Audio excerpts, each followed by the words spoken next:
This, the decisions that you make when you're 13, 14 and 15 could change your life. They could stay with you forever. Hello viewers, my name is CHUKA UDEMEZUE. I'm a barrister in England and Nigeria, and it was my pleasure to meet KoreLola and her colleagues today. I just want to say, keep watching Tidbits with KoreLola. You're going to get excellent content, excellent interviews, and excellent all-round excitement. Keep watching. Good afternoon, sir. Good afternoon. It's nice to meet you. Nice to meet you. Please, what's your name? My name is Chief CHUKA UDEMEZUE, Esquire, but CHUKA for sure. It's nice to meet you, sir. Nice to meet you. Yes, sir. Why are you here today? Well, today is the conference of the Chartered Institute of Arbitrators, Nigeria branch. It's an international conference that brings together arbitration practitioners from across the world, predominantly because we're in the Africa region. Most of the people here are from within the Africa region, but you would have seen that there's some Europeans, as well. Yeah. It's an international conference. It's held yearly, and it's a pleasure for me to be here today. Right. It's nice having you on Tidbits. Thank you. Right. If you could go back to give your younger self a piece of advice, what would you say? Wow, what an interesting question. I think my younger self, that there isn't a lot that I would look back and change. The only thing I probably would make some adjustments, the only area I probably make some adjustments in terms of my intentionality when I was a student, when I was a young student. Some of us believe that we had natural intelligence, and natural intelligence will get you by or get you through your academics. And that's not very true. It'll only get you so far. So I think I probably would have worked a bit harder in secondary school and university. That would be, but the things I think I started, even though I enjoyed myself quite a lot, but I started my pivot probably when I was in my third year at university studying political science. And that pivot pretty much continued into the second stage of my education, which is when I did my master's.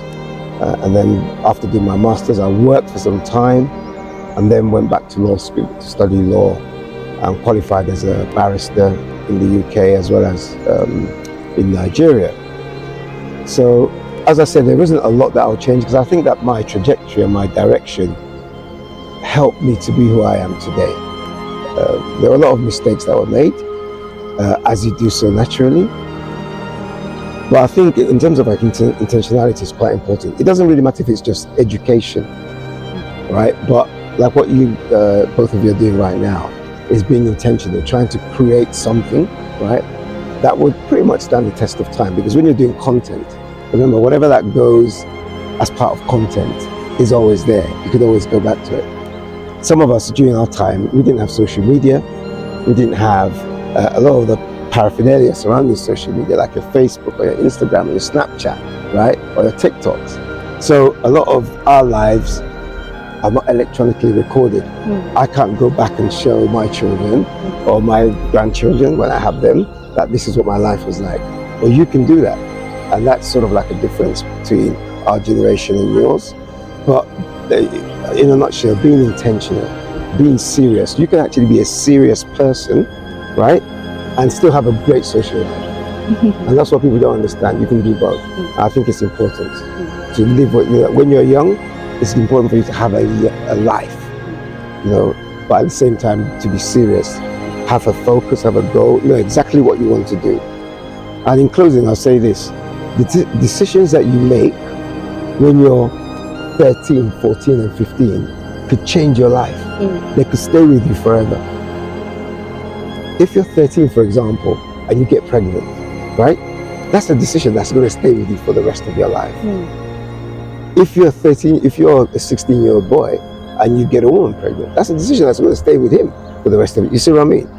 if you get into crime at the age of 13, 14, 15, it's something that stays with you for pretty much the rest of it. I mean, I'm not saying you can't turn your life around. You can, but you're putting yourself on a hard sort of like footing in terms of where you're going to be. Okay. Okay. Many people talk about following your passion. Do you believe passion is essential for success? Or is there something else that drives true achievement?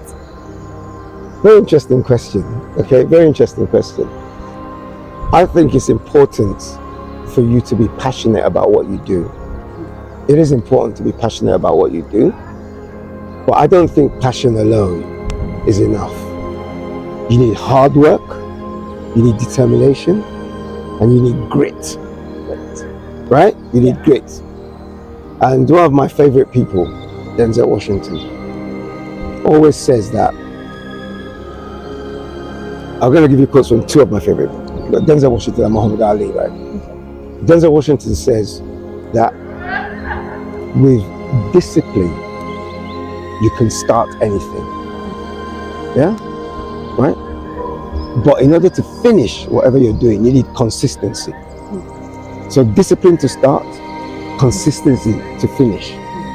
If you're not disciplined, right, you pretty much will maybe start and stop. You start and stop, and start and stop. If you're not consistent, then that means that you can never have sort of like a clear pathway in order to finish what you're doing. So you need discipline to say to yourself, okay, this is what I want to do. But you need consistency to make sure that you deliver on that. So it's almost like you're given a project at work, right? Okay. I mean, if you know a bit about project management methodology, one of the things that you have to do is to initiate the project. So you start, right? But then you need consistency to complete. Someone building a house can do the foundation and just leave it at that. But in order to be able to complete it, they need to be consistently on the job to be able to do that. You see what I mean? You know?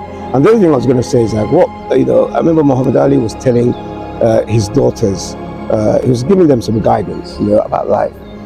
And, he didn't like the fact that they wanted to go out in revealing clothing. And he said that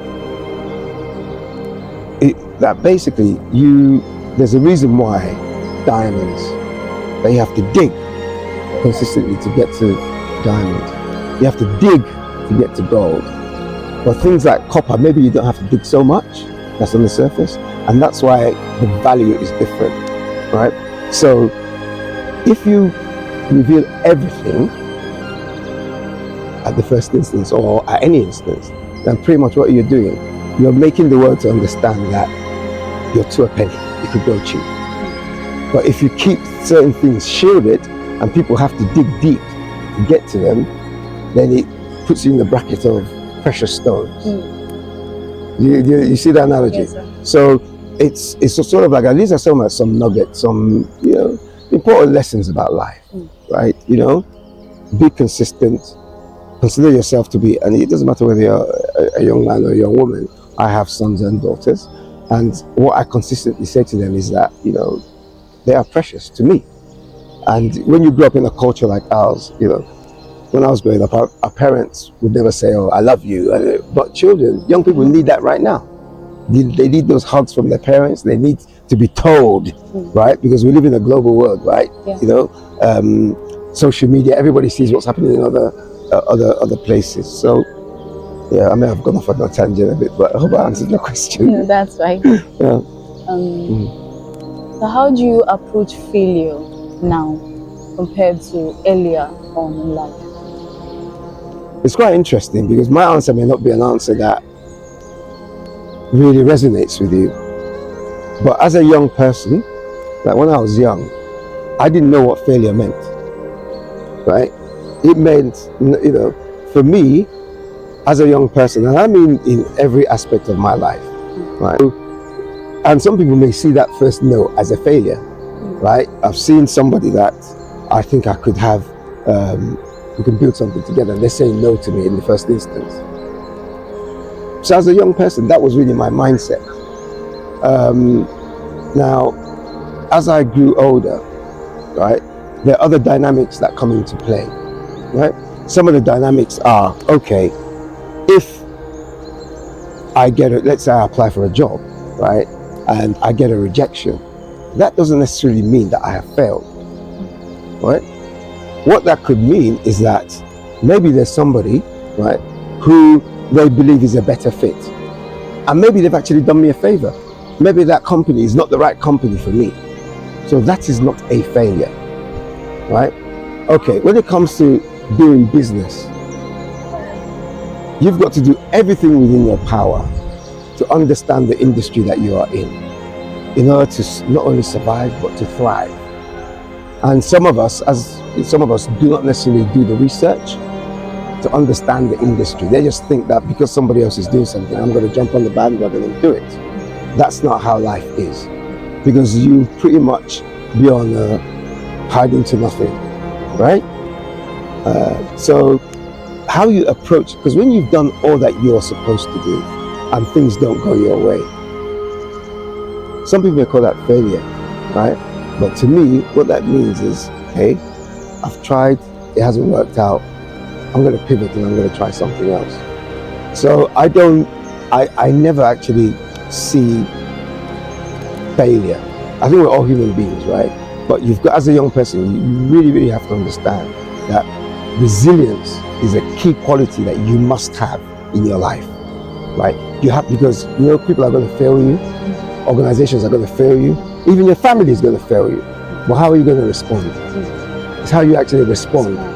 It's resilience. Yeah? Okay. Resilience, how to respond to difficult situations. I want to ask about what the hardest decision you've ever had to make was, and how did you find the clarity to make that decision? That's a really tough question for me, because I've had to make so many hard decisions. So I can't, it's difficult for me to actually pick, because, over the course, like as a young person, I graduated from university when Babangida was in power, right? I left university in 1989, yeah, before some of you were born, right? Yeah. Yes, sir. And I had to make that decision whether I was going to stay or whether I was going to leave the country. Things were really, really tough.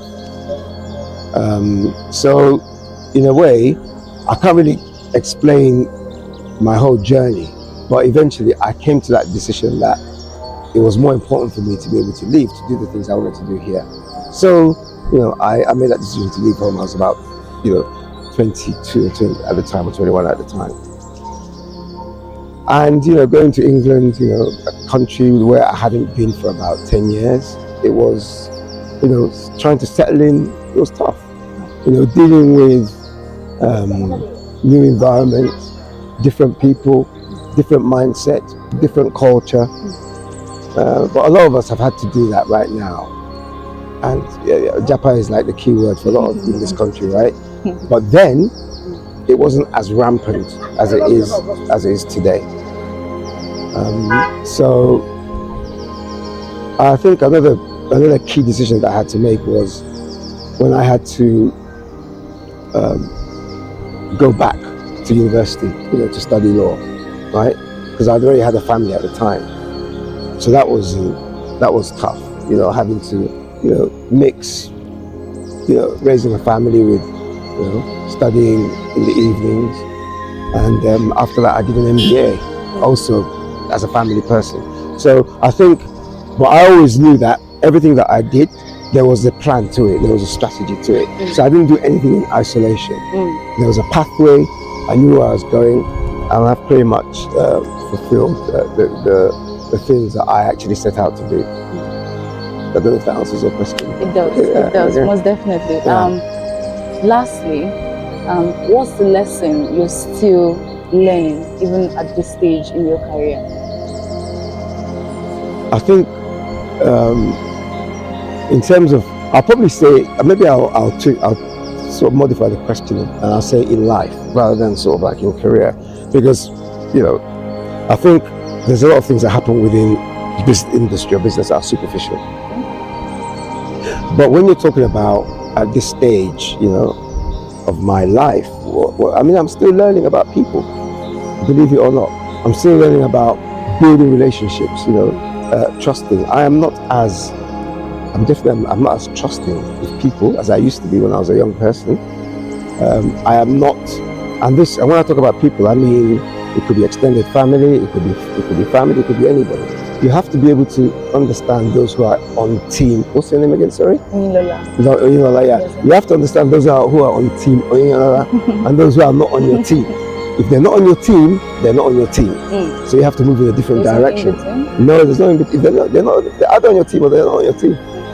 The only in between is if, for example, maybe you're in the workplace or you're doing business and you understand that there's a mutually beneficial interest here.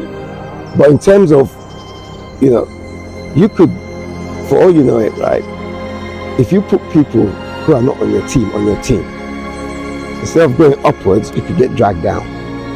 Right? There's something in our culture whereby we believe that we're obligated to help everybody, right? You're obliged to help everybody. You help people when you've got the means to help. You can't help people when you don't have the means. So if you're a struggling entrepreneur and you have maybe family or friends, relying on you for survival, that's a bit unfair because they're not allowing you to build. You should be able to build first and then put yourself in a position where you can assist others.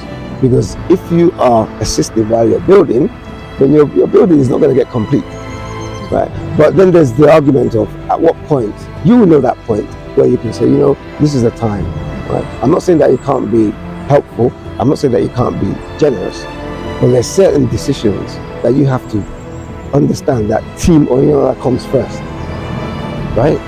And you have to be a bit selfish.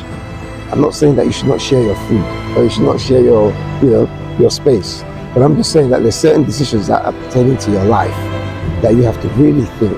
And I've had to make some key decisions about my life where I've had to say, if you're not on Team CHUKA, I'm sorry, right? You're not dragging the team down. So. Right.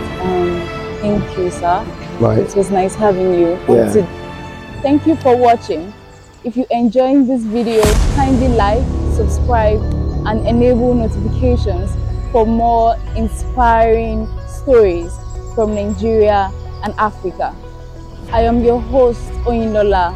Don't forget, keep watching Tidbits with KoreLola. Stay inspired. Look me down.